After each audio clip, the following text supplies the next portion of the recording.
जय श्री हरि विष्णु। आप सभी का स्वागत है पुरुषोत्तम मास महात्म्य के तृतीय अध्याय में। पुरुषोत्तम मास की महिमा जितनी अद्भुत है उतने ही रहस्यमयी है इसके प्रसंग। और आज हम जानेंगे एक और पावन प्रसंग जो भक्ति और धर्म का अद्भुत संदेश देता है।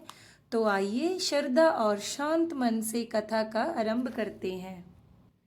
तीसरा अध्याय। हे नारद जी, जो कुछ भगवान कृष्ण ने राजा युधिष्ठिर से कहा वही मैं तुमसे कहता हूँ।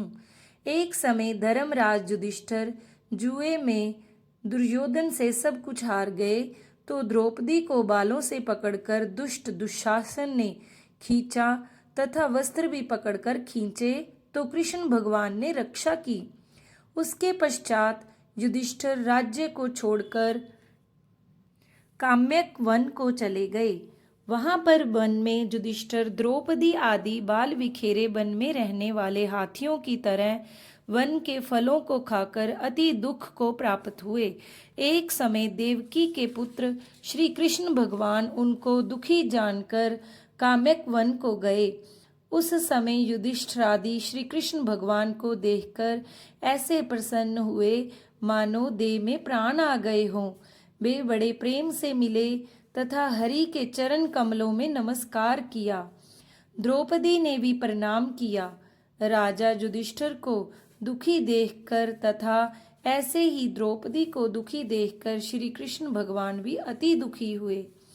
जब विषभात्मा भक्त वत्सल भगवान ने दुर्योधन को भस्म करने के लिए क्रोध किया तो मानो करोड़ों काल कराल के समान मुख से प्रलय काल की अग्नि उठी हो तथा दांतों को पीसते हुए मानो त्रिलोक को भस्म कर देंगे। तब अर्जुन भय से कांप उठा। युधिष्ठिर और द्रौपदी तथा दूसरे उपस्थित जन हाथ जोड़कर भगवान को प्रसन्न करने के लिए स्तुति करने लगे।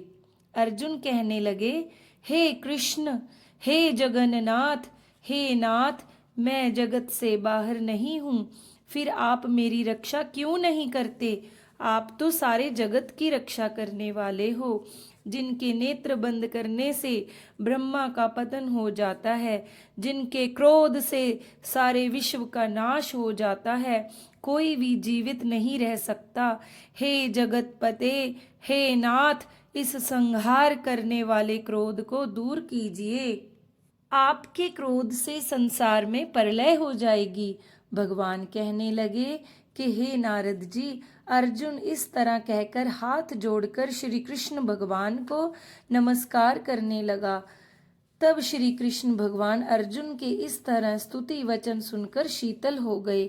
फिर प्रेम से व्याकुल होकर युधिष्ठिर आदि श्री भगवान को बार बार नमस्कार करने लगे। श्री नारायण कहने लगे कि हे नारद जी, इस तरह प्रेम से मगन हो सिर झुकाकर हाथ जोड़ बार बार भगवान कृष्ण को नमस्कार कर अर्जुन ने भगवान श्री कृष्ण से जो प्रश्न किया वह मैं तुमसे कहता हूँ।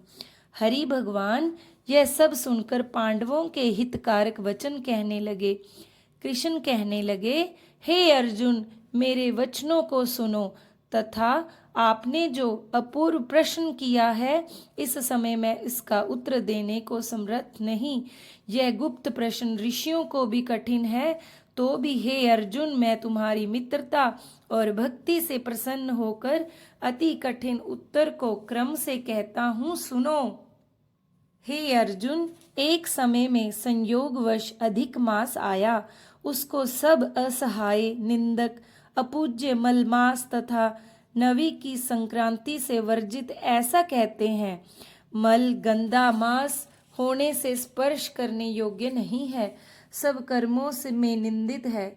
इस प्रकार लोगों के वचन सुनकर वह मलमास कांतिहीन, निरोधोगी, दुखों से युक्त मेरे पास आया तथा बैकुंठ में जहाँ पर मैं निवास करता था स्वर्ग के सिंहासन पर बैठे हुए देखकर मुझको दंडवत प्रणाम किया तथा दोनों हाथ जोड़कर नेत्रों से आंसू बहाता हुआ इस तरह कहने लगा।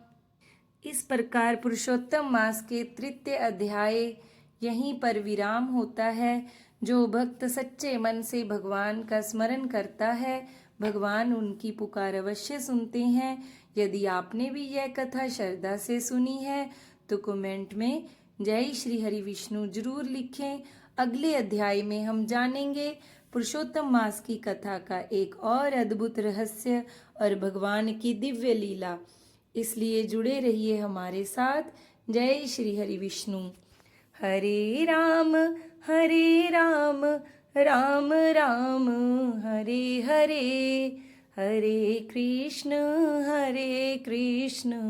कृष्ण कृष्ण हरे हरे। हरे राम